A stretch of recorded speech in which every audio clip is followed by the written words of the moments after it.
Hello learners, welcome to management classes with Pallavi.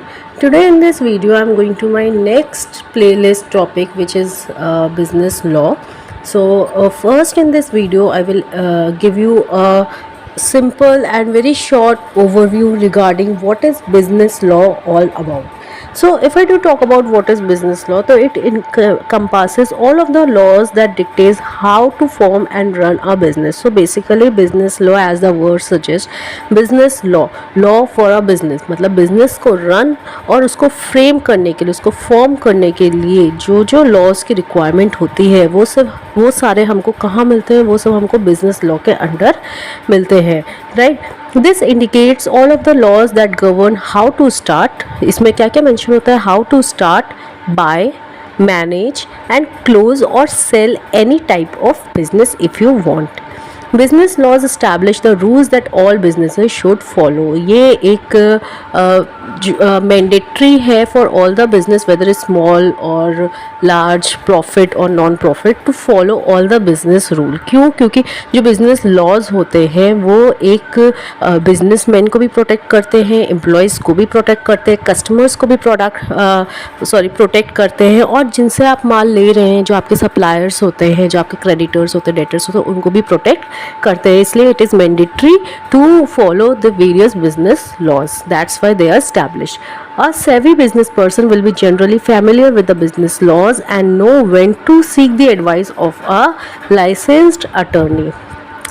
So कब जैसे business के में अगर आपको बहुत ही ज़्यादा लार्ज बिज़नेस है, आपकी बहुत ज़्यादा SBUs हैं, ठीक है, बहुत सारी बिज़नेस यूनिट्स हैं, तो ऑब्वियस सी बात है कि आपको बहुत सारे लीगल एग्रीमेंट्स या लीगल इशू भी फेस करने पड़ सकते हैं. तो जो एक बिज़नेस पर्सन है, राइट, जो बिज़नेस की टीम है, जो मैनेजमेंट है, मैनेजर्स हैं, उनको फेमिलियर रहना पड़ेगा with the business laws, so that in future या इन द करंट सिनेरियो अगर उनको कोई भी प्रॉब्लम आती है तो वो एडवाइस ले सकें अपने लाइसेंस्ड अटॉर्नी की.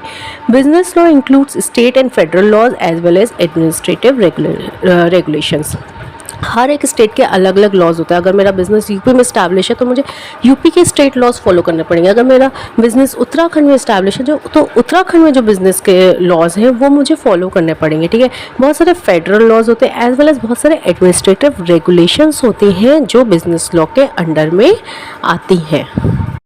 Now if I do talk about what is business law all about, तो it deals with the creation of new business. अगर कोई नया बिजनेस आपका क्रिएट हो रहा है, फॉर्म हो रहा है, and the issues that arise as existing business interact with people and other companies and the government. और अगर आपका एग्जिस्टिंग बिजनेस है तब भी बिजनेस लॉ अप्लाई होता है. क्यों? क्योंकि तब आपके आगे बहुत सारे लीगल इश्यूज़, बहुत सारे लीगल एग्रीमेंट्स आ सकते हैं जिसमें आपको बिजनेस लॉ की ज़रूरत पड़ती है जब आप इंटरेक्ट करते हैं with your customers, with the public, with the other companies and with the government. The area of the law draws on a variety of legal disciplines including tax law, intellectual property, real estate, sales, employ law, bankruptcy and others. ये सारे laws जो है business law में exist करते हैं, उसमें deal करते हैं. Business law attorneys. Now what is business law attorneys? ये एक तरीके की आपके रूल्स होते हैं, ठीक है, जो आपको बताते हैं कि आपको कैसे एडमिनिस्ट्रेट करना है, कैसे आपको डील करना है from the various situations, various issues से कैसे डील करना है, ठीक है. तो बिजनेस लॉ अटॉर्नीज स्पेशलाइज इन ट्रांजेक्शनल वर्क. जितने भी आपके ट्रांजेक्शनल वर्क होते हैं, जैसे ट्रांजेक्शन मतलब लेना देना, ठीक है, तो जो बिजनेस लॉ अटॉर्नीज होती हैं वो बेसिकली ट्रांजेक्शनल वर्क में स्पेशलाइज होती हैं, उससे रिलेटेड होती हैं.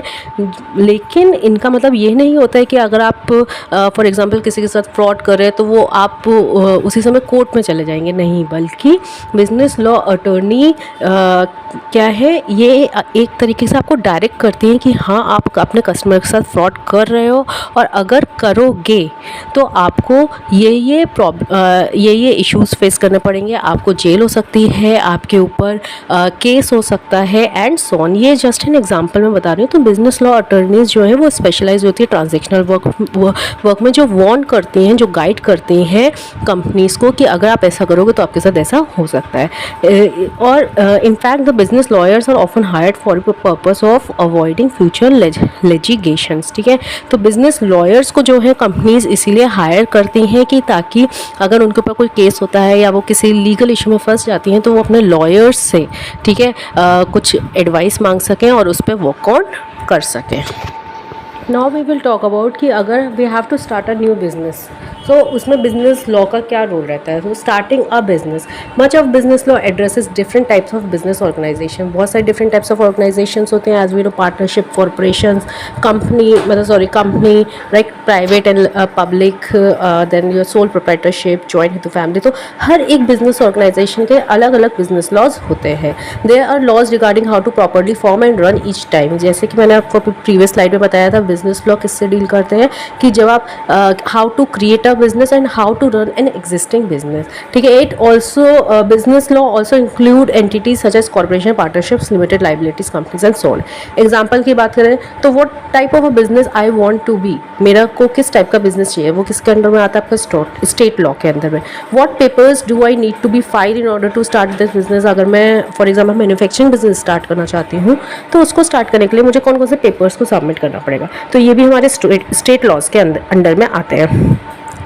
हाउ आई पे माई फेडरल इनकम टैक्सेस, मुझे अपने income taxes, legal income taxes को कैसे पे करना है, तो वो किसके अंडर में आते हैं, वो आपके आते हैं फेडरल लॉज के अंडर में। तो ये डिफरेंट टाइप्स के जो लॉज हैं ये हमें बताते हैं, जैसे कि हम देख रहे हैं स्टेट लॉज हमें बताता है कि हमें क्या कौन सी चीज़ को कैसे करना है। फेडरल लॉज हमें बताता है कि हमें टैक्सेस के रिगार्डिंग। इंटेलेक्चुअल प्रॉपर्टी लॉज जो होते हैं वो हमें अगर कोई प्रॉपर्टी खरीद रहे हैं बेच रहे हैं तो उसके अकॉर्डिंग हमको गाइड करते हैं, ठीक है। नेक्स्ट है need to know if anyone else already has that name, ठीक है। ये भी एक लॉ आता है, ये एक इंटेलेक्चुअल प्रॉपर्टी लॉ होता है जो हमें बताता है कि हम अपना बिजनेस जब स्टार्ट करते हैं तो जो हम नेम रखते हैं वो ऑलरेडी एग्जिस्ट तो नहीं करता है, ट्रेडमार्क क्वेश्चन तो नहीं उठ जाएगा, पेटेंट्स कॉपीराइट्स इश्यूज या पेटेंट्स कॉपीराइट्स क्लेम तो हमारे ऊपर नहीं लग जाएंगे। Need to know if I require any special type of license for this business. बहुत सारे बिजनेस होते हैं जैसे अल्कोहल के हो गए, राइट, ड्रग्स के हो गए, तो उसमें स्पेशल टाइप ऑफ लाइसेंस की रिक्वायरमेंट होती है, ठीक है। तो वो तो मुझे नहीं चाहिए, ये लोकल एंड स्टेट लॉज दोनों के अंडर में आते हैं, ठीक है। नेक्स्ट है कंज्यूमर प्रोटेक्शन लॉ के अंडर में क्या क्वेश्चन आता है, how will I advertise my business, मुझे अपने बिजनेस को कैसे एडवर्टाइज करना है ताकि मैं गलत या रॉन्ग इन्फॉर्मेशन अपने जो भी मेरे कस्टमर्स हैं मैं उनको सर्कुलेट ना करूँ। नेक्स्ट देखते हैं बाइंग अ बिजनेस। जब हम बिजनेस को किसी बिजनेस को बाय करते हैं तब कौन कौन से बिजनेस लॉज हमको गाइड करते हैं। There are many business laws that govern how to buy a business. जैसे do I now own the actual store, अगर मैंने अब कोई बिजनेस परचेज करा है तो क्या अब मैं उसका ओनर हूँ या नहीं हूँ, ये एक रियल एस्टेट क्वेश्चन है। Do I own the equipment in the store, मैंने कोई स्टोर परचेज करा है उसमें बहुत सारे इक्विपमेंट्स थे, तो क्या अब मैं उसका ओनर हो गया हूँ या नहीं हो गया हूँ। तो ये प्रॉपर्टी लॉ से रिलेटेड क्वेश्चन होता है, मतलब प्रॉपर्टी लॉ बिजनेस लॉ की जो गाइडलाइंस होती है उसके अंडर में इसका आंसर हमें मिलता है, ठीक है। और दोनों रियल एस्टेट और प्रॉपर्टी लॉ स्टेट लॉ के अंडर आते हैं। And am I now the boss of the employees, जो मेरे एम्प्लॉयज़ हैं क्या मैं अब उनका बॉस बन गया हूँ या नहीं बन गया हूँ, ये एम्प्लॉयमेंट लॉ क्वेश्चन है। Can I start hiring my own employees and ordering supplies, क्या अब मैं अपने खुद के एम्प्लॉयज़ को हायर कर सकता हूँ और सप्लाईज़ जो मुझे मटेरियल चाहिए उसको मैं ऑर्डर कर सकता हूँ, ये हमारे कॉन्ट्रैक्ट लॉ के अंडर आते हैं, ठीक है। तो ये है regarding the various legal questions when I will buy my any new business. Next है मैनेजिंग अ बिजनेस। जब हम बिजनेस को मैनेज करते हैं तो कौन कौन से बिजनेस रूल्स आते हैं। For my new business I need to know how to hire, कैसे हायर करना है, ठीक है। What my contract should look like, मेरे कॉन्ट्रैक्ट्स कैसे होने चाहिए। What kind of benefits I have to provide, मुझे अपने एम्प्लॉयज़ को, अपने सप्लायर्स को, क्रेडिटर्स को किस टाइप का बेनिफिट प्रोवाइड करना है, कैसे अपने एम्प्लॉयज़ को इंश्योरेंस पे करना है एंड कैसे टैक्सेस पे करना है, ठीक है। And even how to properly fire an employ, अगर मुझे किसी एम्प्लॉय को निकालना है तो मैं उसको अच्छी तरीके से कैसे अपनी ऑर्गेनाइजेशन से निकाल सकता हूँ। तो इन सब के आंसर्स हमें बिजनेस लॉ के अंडर मिलते हैं। Many of this employment and benefit laws are federal laws and regulated by the government agencies. बहुत सारे लॉज जो होते हैं वो गवर्नमेंट एजेंसीज द्वारा रेगुलेट होते हैं, जैसे कि इक्वल एम्प्लॉयमेंट अपॉर्चुनिटी कमीशन, ये एक इज़ अ एजेंसी है, ठीक है, जो हमको ये फोर्स करती है कि हमें एम्प्लॉयज़ के साथ डिस्क्रिमिनेट नहीं करना है, हमें उनके साथ इक्वल बिहेवियर फेमिलियर रखना है। तो ऐसे बहुत सारे लॉज हैं जो कुछ एजेंसीज़ फॉर्मुलेट करती हैं और उन एजेंसीज़ के फॉर्मुलेटेड लॉज को हमें मानना पड़ता है। For business that conduct sales it's specially helpful to be familiar with the uniform commercial code. जो बिज़नेस सेल में डील करती हैं, ठीक है, उनको किसके रूल्स फॉलो करने चाहिए? यूनिफॉर्म कमर्शियल कोड या यूसीसी के, ठीक है, इससे वो फेमिलियर होने चाहिए ताकि वो अपनी सेल्स जो है वो प्रॉपर तरीके से कर सके। ये ये किस चीज़ में गवर्न होते हैं, स्पेशलाइज होते हैं? सेल्स एंड कमर्शियल पेपर में। सो ये थे वेरियस बिजनेस रूल्स। ये मैंने एक एग्जांपल के लिए आपको दिया है कि जब हम स्टार्ट करते हैं अपना बिज़नेस तो हमें बिज़नेस लॉ की यूज़ कहाँ कहाँ ज़रूरत पड़ती है, कैसे जब हमको मैनेज करना होता है तो हमें कहाँ और कैसे ज़रूरत पड़ती है, और जब हम अगर कोई अपने बाय कर रहे हैं, परचेज़ कर रहे हैं कोई भी स्टोर या बिज़नेस, तो हमको किस टाइप के बिज़नेस लॉज की रिक्वायरमेंट पड़ती है। तो बेसिकली ओवरव्यू अगर में देखा जाए तो उसमें यही है कि चाहे बिज़नेस की कोई सी भी स्टेज पर आप हो, चाहे इनिशियल स्टेज पर हो, चाहे एंडिंग स्टेज पर हो, या आप चाहे बीच की स्टेज पर हो, आपको बिज़नेस लॉ को फॉलो करना है, उनकी गाइडलाइंस को फॉलो करना है, ताकि आप किसी भी लीगल एक्सपेक्ट से या लीगल क्लेम से आप अपने आप को खुद को प्रोटेक्ट कर पाएँ और अपनी एक अच्छी ब्रांड इमेज डेवलप कर पाएँ in the market. So that's all for today. I hope आपको वीडियो पसंद आए तो प्लीज़ इसे लाइक करें, शेयर करें, कमेंट करें कोई भी query, and don't forget to subscribe my channel. Thank you so much.